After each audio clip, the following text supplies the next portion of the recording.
Negeri Makassar, yang saya hormati dosen Universitas Negeri Makassar, yang saya hormati stakeholder Universitas Negeri Makassar.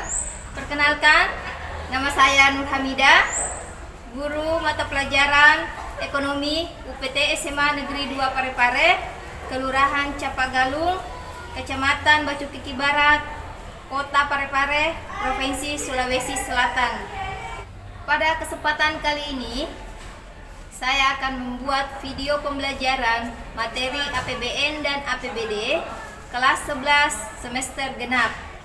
Selamat menyaksikan.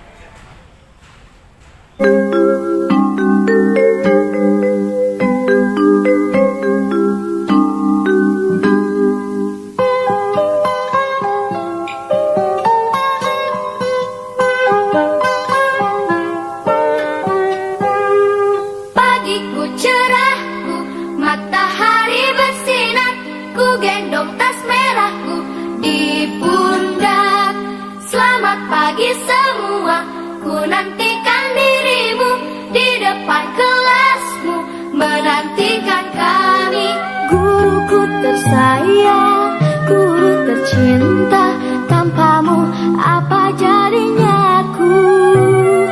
Tak bisa baca tulis, mengerti banyak hal, guruku terima kasihku. Nyatanya diriku kadang buatmu marah, namun segala maaf kau berikan.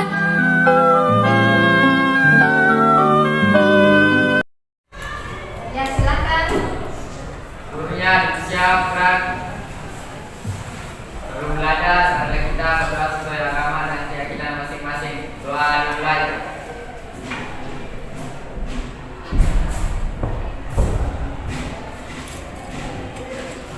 Selesai. Beri salam. Assalamualaikum warahmatullahi wabarakatuh. Waalaikumsalam warahmatullahi wabarakatuh. Jadi sebelum Ibu memulai pembelajaran, Ibu cek dulu kehadirannya. Siapa namanya tidak hadir? Dinda. Oh, Dinda. Siapa lagi? Kenapa Dinda sakit? Iya Bu, Afdal isi. Abdalisi, siapa lagi? Sini. Oh ya, dua ya. Jadi Abdal sama Dinda. Ya, jadi ada temannya dua orang yang tidak hadir hari ini. Di antara kalian, siapa yang masih mengingat materi sebelum kita semester? Apa nak? Kebijakan? Apa bedanya kebijakan fiskal sama kebijakan moneter? Kalau kebijakan fiskal kenapa? Diatur sama pemerintah. Kalau kebijakan moneter diatur sama Bank Sentral atau Bank Indonesia.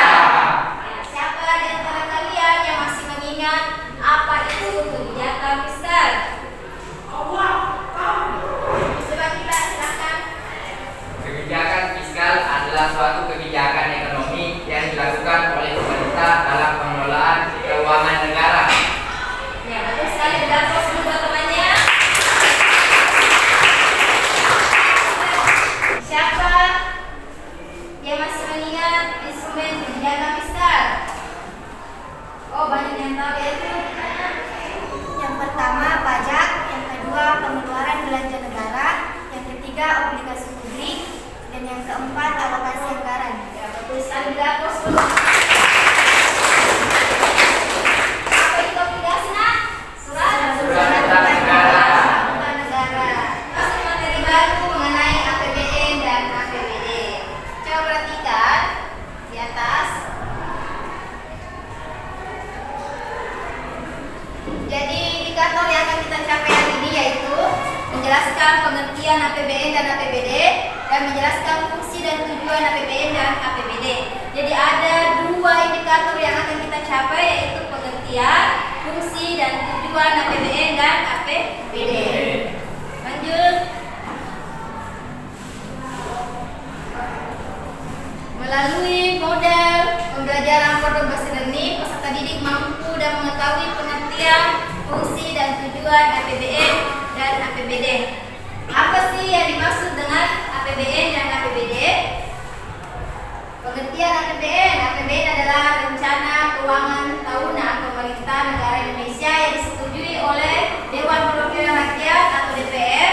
APBN berisi daftar sistematis dan terperinci yang memuat rencana penerimaan dan pengeluaran negara selama 1 tahun anggaran. Jadi dimaksudkan ini rincian anggaran tahunan yang akan digunakan pemerintah dan disetujui oleh DPR. Landasan hukumnya Undang-Undang 1945 Pasal 23 pada intinya berisi APBN ditetapkan setiap tahun dengan undang-undang. Kemudian rancangan APBN diajukan oleh Presiden, dibahas di DPR dengan memperhatikan pendapat Dewan Perwakilan Daerah atau DPRD ya. Kemudian apabila DPR tidak menyetujui rancangan anggaran yang disusulkan pemerintah, maka pemerintah memakai APBN tahun lalu.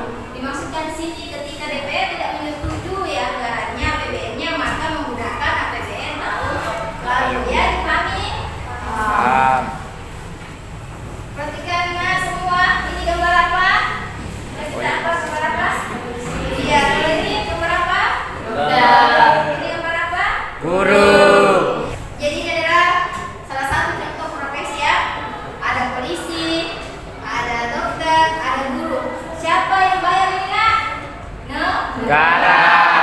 Menggunakan apa? APBN. Sesuai tidak yang dipelajari? Yang dipelajari APBN. Apa gunanya itu APBN? Nanti kita lanjut.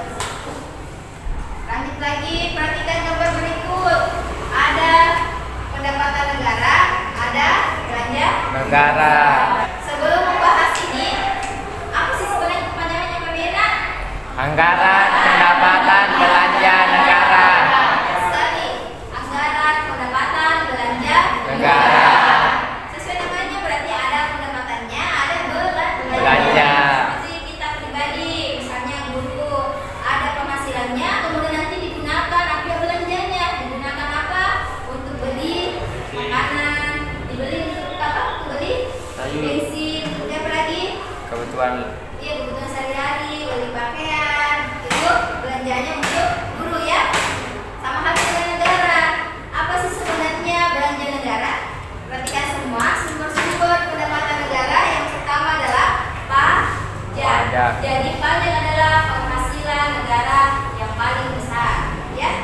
Di mana pajak yang paling dipelajari? Pajak penghasilan, pajak pertambahan nilai, pajak apa? Penjualan atas barang mewah. Kemudian perhatikan sesudah pajak ada lagi yang namanya penerimaan bukan pajak. Apa saja contohnya? Penerimaan sumber daya alam yang terdiri dari minyak, Bumi, gas alam, pertambangan, kehutanan, perikanan, kemudian bagian laba juga dari keuntungan daripada usaha milik negara. Itu penghasilan untuk bukan pajak. Kalau pajak tadi ini ada pajak pertambahan nilai, pajak bumi dan bangunan, bea perolehan hak atas tanah dan bangunan, kemudian cukai dan pajak lainnya. Itu sumber-sumber penerimaan negara. Kemudian masuk lagi jenis-jenis belanja negara. Yang pertama yaitu pengeluaran rutin apa saja? Yaitu belanja Gawai. seperti tadi itu kasih contoh. Guru, dokter, polisi, tentara, siapa yang biayai? Negara. Paham di sini? Paham. Dari mana uangnya? Dari ini tadi sumber-sumbernya dari Pajak. Kalau bukan pajak dari mana? Dari penerimaan bukan Pajak. Lanjut lagi apa lagi? Belanja barang. Apa maksudnya belanja barang? Nak? Kan negara kita juga banyak sekali kantor-kantornya ya. Kantor yang dimiliki oleh negara. Negara. Sekolah saja ada database-nya. Butuh juga yang namanya print, butuh komputer, papan tulis, butuh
Jadi ada banyak fungsi alokasi.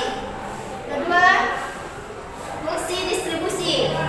Sesuai dengan namanya distribusi ya. Melalui APBN, anggaran yang diterima pemerintah didistribusikan ke setiap wilayah atau daerah. Misalnya pembangunan infrastruktur di tingkat pusat, tingkat provinsi, dan tingkat kabupaten atau kota. Instrumen yang digunakan berupa pengenaan pajak dan subsidi. Perhatikan di Jakarta ya, sangat pesat sekali pembangunan.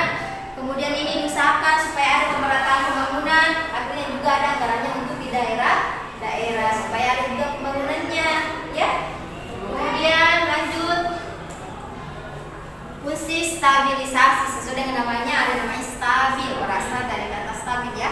Fungsi stabilisasi dimaksudkan melalui APBN arus uang dan arus barang lebih terkendali sehingga terjadi keseimbangan. Kondisi yang seimbang antara arus uang dan arus barang diharapkan dapat mengendalikan laju inflasi atau deflasi yang ditandai dengan stabilnya harga kebutuhan pokok. Jadi bagaimana juga pemerintah berperan? Ada tadi yang namanya subsidi. Nah, subsidi itu salah satu fungsinya supaya tidak terjadi yang namanya kenaikan harga. Kalau misalnya BBM naik, harga beras naik, kenapa? Semua nanti barang-barang juga naik. Kan kasihan rakyatnya. Bagaimana sebenarnya kita bisa mensejahterakan rakyat? Akhirnya salah satu contohnya adalah pemerintah melakukan yang namanya subsidi. Fungsi regulasi. Fungsi regulasi adalah anggaran negara diatur sedemikian rupa sampai terciptanya keteraturan dalam cash flow keuangan negara. Dengan demikian pengeluaran anggaran negara lebih terarah. Dan fungsi yang selanjutnya, fungsi otoritas atau anggaran negara sebagai tonggak atau pokok pelaksanaan pendapatan dan belanja dalam setiap tahunnya. Kemudian fungsi perencanaan. Perencanaan APBN berfungsi untuk mengalokasikan sumber daya sesuai dengan apa yang sudah direncanakan setiap tahunnya. Adakah sudah direncanakan semua anggarannya, dirincikan semua anggarannya, kemudian bagaimana supaya disesuaikan dengan apa yang telah direncanakan. Ya, kita masuk ke tujuan APBN. Sudah tadi pengertian, kemudian fungsi, kita masuk lagi ke tujuan APBN. Apa sih tujuan APBN itu? Sebagai acuan atau pedoman penerimaan dan pengelolaan keuangan pemerintah dalam melaksanakan kegiatan-kegiatan kenegaraan demi tercapainya tujuan pembangunan nasional. Bagaimana maksudnya itu kan tujuannya? Agar dijadikan sebagai acuan, dijadikan sebagai pedoman agar bisa tercapai tujuan pembangunan nasional. Kemudian tujuan pembangunan nasional yaitu tercapainya masyarakat yang adil dan makmur, baik itu material maupun spiritual berdasarkan Pancasila dan Undang-Undang Dasar 1945. Kemudian apa? Meningkatkan transparansi dan pertanggungjawaban pemerintah kepada DPR dan masyarakat luas. Lanjut, sebagai pedoman penerimaan dan pengeluaran negara dalam melaksanakan tugas kenegaraan. Jadi bagaimana sih sebenarnya di sini APBN disusun sebagai pedoman pendapatan dan belanja dalam melaksanakan kegiatan-kegiatan negara. Dengan adanya APBN, pemerintah sudah mempunyai gambaran yang jelas mengenai apa saja yang akan diterima sebagai pendapatan dan pengeluaran apa saja yang harus dilakukan selama 1 tahun. Dengan adanya APBN sebagai pedoman tersebut, diharapkan di sini tidak terjadi kesalahan, tidak terjadi pemborosan, dan tidak terjadi penyelewengan yang dapat merugikan. Dan apabila APBN disusun dengan baik dan tepat serta dilaksanakan sesuai aturan, maka akan mampu meningkatkan pertumbuhan ekonomi, kesempatan kerja, dan kemakmuran bangsa. Jadi itu APBN Natal sudah dirinci semua. Jadi diusahakan itu tidak terjadi kesalahan sesuai dengan apa yang telah dirincikan. Misalnya belanja negara begini, berapa persen untuk berapa persen untuk kesehatan, berapa persen untuk pendidikan, itu sudah semua diatur. Jadi tidak terjadi yang namanya penyelewengan, tidak terjadi pemborosan, tidak terjadi korupsi. Jadi sudah habis ya materinya. Waktunya kita membagikan LKPD untuk mengetahui sampai di mana pemahaman kalian mengenai materi yang telah dibawakan.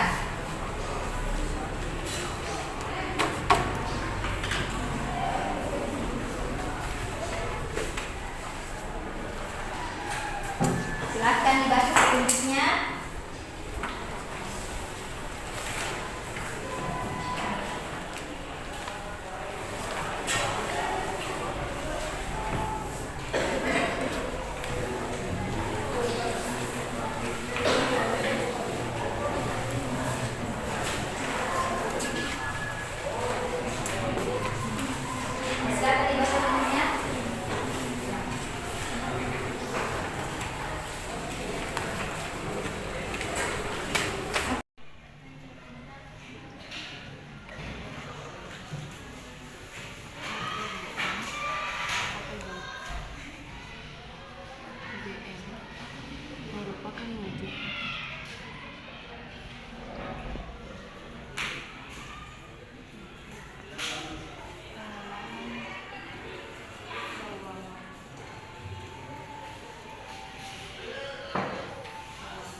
transparansi. Oke, dan pertanggungjawaban pemerintah.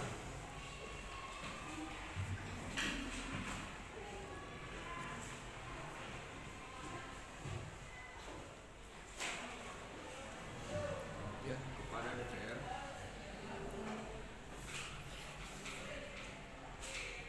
dan masyarakat luas.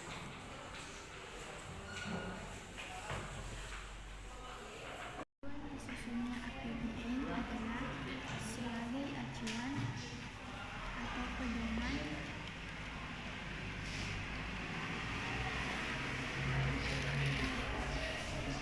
penerimaan dan pengeluaran keuangan. Dalam pemerintah melaksanakan kegiatan-kegiatan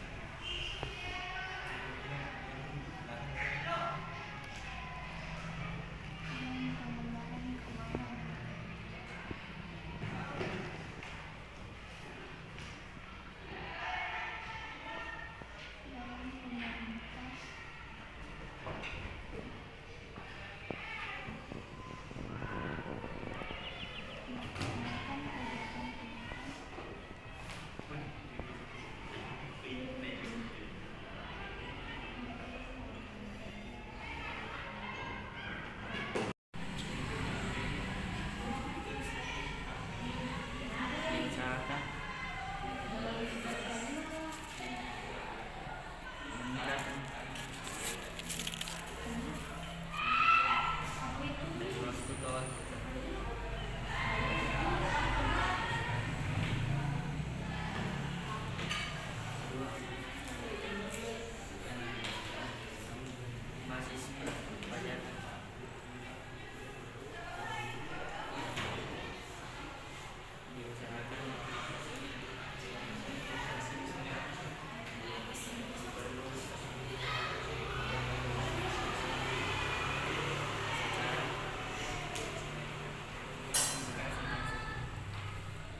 Ya, habis waktunya ya. Waktunya pembahasan untuk LKPD-nya. Nah, coba kelompok 1, silahkan jawab soal nomor 1. APBN merupakan wujud pengelolaan keuangan negara yang ditetapkan tiap tahun dengan undang-undang. APBN disusun sesuai dengan kebutuhan penyelenggaraan negara dan kemampuan dalam menghimpun pendapatan negara. Penyusunan APBN berpedoman kepada rencana kerja pemerintah dalam rangka mewujudkan tercapainya tujuan negara. Ya. Ya, siapa di antara kalian yang ingin menambahkan atau ingin menyanggah dari jawaban kelompok 1? Oh ya, silakan kelompok 3 mau menambahkan atau menyanggah? Menambahkan dulu. Baik, anggaran pendapatan dan belanja negara atau APBN merupakan rencana tahunan pemerintah yang disetujui Dewan Perwakilan Rakyat atau DPR. APBN dimaknai juga sebagai suatu rencana kerja dan kebijakan yang dituangkan dalam bentuk perencanaan anggaran pendapatan dan belanja negara selama periode tertentu. Ya. Bagus sekali. Coba kelompok 4 mau menambahkan atau ingin menyanggah? Oke, silakan. APBN anggaran pendapatan dan belanja negara merupakan suatu daftar sistematis dan terperinci yang memuat rencana pendapatan dan pengeluaran negara selama 1 tahun untuk membiayai kegiatan-kegiatan pemerintah yang bersangkutan. Ya, jadi jawaban nomor 1, kelompok 1 dan kelompok 3 dan 4 semuanya benar. Beri aplaus dulu.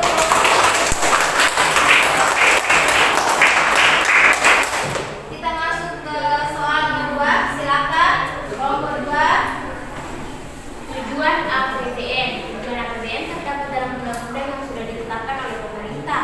A. Sebagai pedoman penerimaan dan pengeluaran negara dalam melaksanakan tugas kenegaraan. B. Meningkatkan transparansi dan pertanggungjawaban pemerintah kepada DPR dan masyarakat luas. C. Meningkatkan koordinasi antar bagian dalam lingkungan pemerintah luas. Ya. Siapa di antara kalian yang ingin menambahkan atau ingin menyanggah? Kelompok 1 bagaimana? Ya, silakan kelompok 5.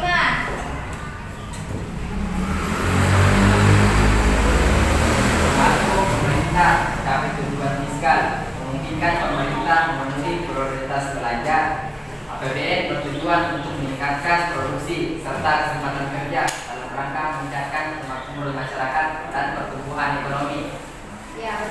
sekali. Jadi kelompok 2 ini sudah menyebutkan tadi tujuan APBN dan ditambahkan tujuan APBN dari kelompok 5. Jawaban dari kelompok 2 kelompok ini sudah benar. Beri aplaus dulu. Ya, kita lanjut untuk soal nomor 3. Silahkan dijawab kelompok 3. Nah, kelompok 1 ada yang ingin menambahkan? Kelompok 2? Kelompok 4? Kelompok 5? Ya, beri aplaus untuk kelompok 3.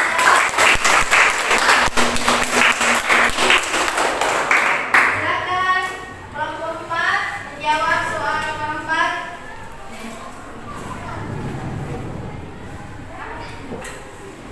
Apakah negara perlu menyusun APBN atau APBD? Apakah tanpa APBN atau APBD pembangunan menjadi tidak terarah? Jawab, iya, tidak terarah, dan negara perlu menyusun APBN dan APBD dengan fungsi sebagai berikut. Pertama, fungsi otorisasi, bahwa anggaran negara atau daerah menjadi dasar untuk melaksanakan pendapatan dan belanja pada tahun yang bersangkutan.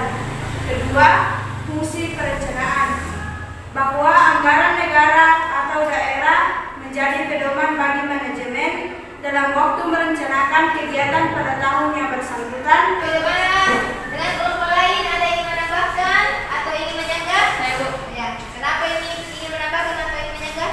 Ini menambahkan. Silakan. 5. Fungsi distribusi, bahwa anggaran negara atau daerah harus memperhatikan rasa keadilan dan kepatutan. 6. Fungsi stabilisasi, bahwa anggaran negara atau daerah menjadi alat untuk memelihara dan mengupayakan keseimbangan fundamental keekonomian. Ya. Jadi kelompok 4 tadi menyebutkan ada 4, yaitu fungsi otorisasi, kemudian fungsi perencanaan, fungsi pengawasan, dan fungsi alokasi. Kemudian ditambahkan oleh kelompok 1, yaitu fungsi distribusi dan fungsi stabilisasi. Jadi ada 6 yang sudah diterangkan dari teman-temannya. Beri aplaus dulu untuk kelompok 4. Untuk soal terakhir, silakan kelompok 5 menjawab. Apa yang dilakukan untuk menjaga stabilitas ekonomi? 1. Anggaran belanja agar dipertahankan agar seimbang, dalam arti pengeluaran total tidak melebihi penerimaan total. 2. Tabungan pemerintah diusahakan meningkat dari waktu ke waktu. 3. Basis perpajakan diusahakan diperluas secara berangsur-angsur dengan cara mengintensifkan penaksiran pajak dan prosedur pengumpulannya. 4. Prioritas harus diberikan kepada pengeluaran produktif pembangunan, pengeluaran rutin dibatasi. Subsidi kepada perusahaan negara dibatasi. 5. Kebijakan anggaran diarahkan pada sasaran untuk mendorong pemanfaatan secara maksimal sumber-sumber dalam energi. Ya, saya rasa sudah sangat jelas videonya. Ada kelompok lain yang menambahkan? Kelompok 1? Kelompok 2? Kelompok 3? Kelompok 4? Ya, memang sudah sangat jelas. Dari kelompok 5, beri aplaus dulu untuk kelompok 5. Jadi silakan perwakilan setiap kelompok untuk mengumpulkan LKPD-nya.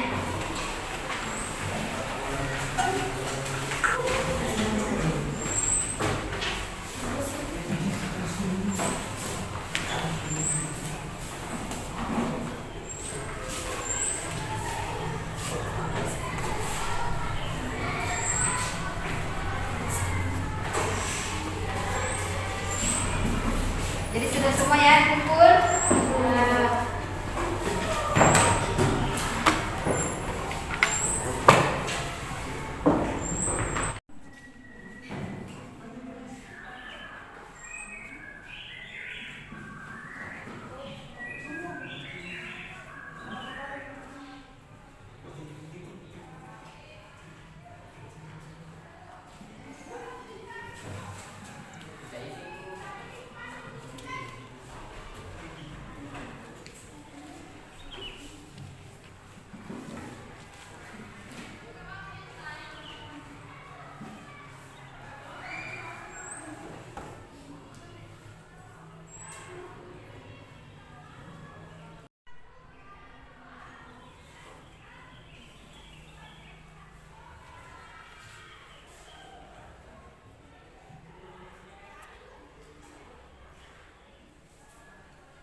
stabilisasi, fungsi otorisasi, fungsi perencanaan, dan fungsi regulasi.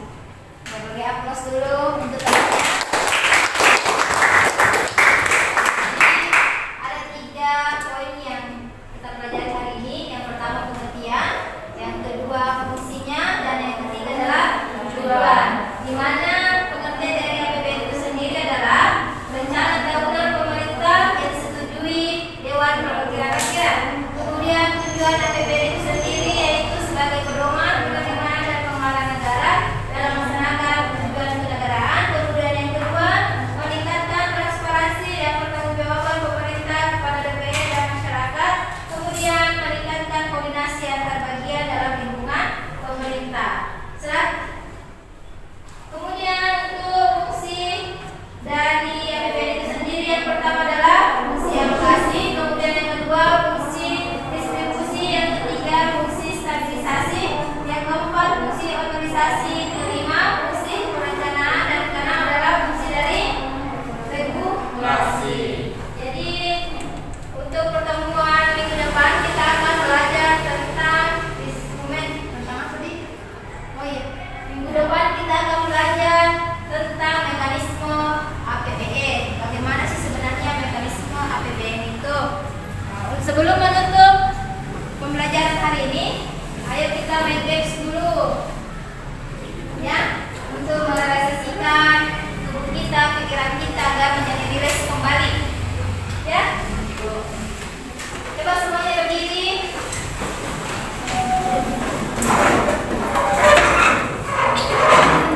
Ini pada setiap kelompok ya. Aku bilang kepala, pegang kepalanya. Kalau ibu bilang telinga, pegang telinganya ya. Jangan perhatikan apa yang dipegang. Ya. Pegang matanya.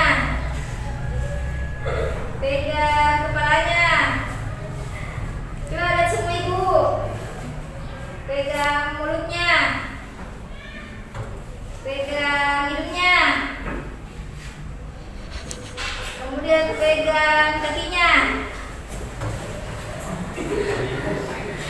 Pegang matanya. Pegang pinggirnya. Kemudian pegang pipinya. Wah, ternyata masih bagus konsentrasinya. Beri aplaus dulu. Untuk hari ini sekian dan terima kasih. Wabillahi taufiq wal hidayah. Assalamualaikum warahmatullahi wabarakatuh. Waalaikumsalam warahmatullahi wabarakatuh. Beri aplaus untuk kalian semua.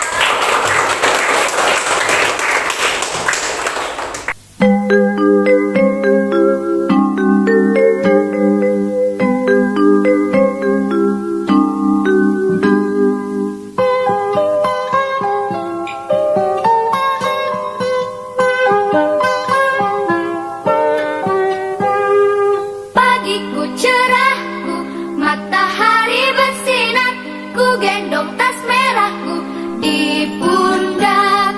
Selamat pagi semua, ku nanti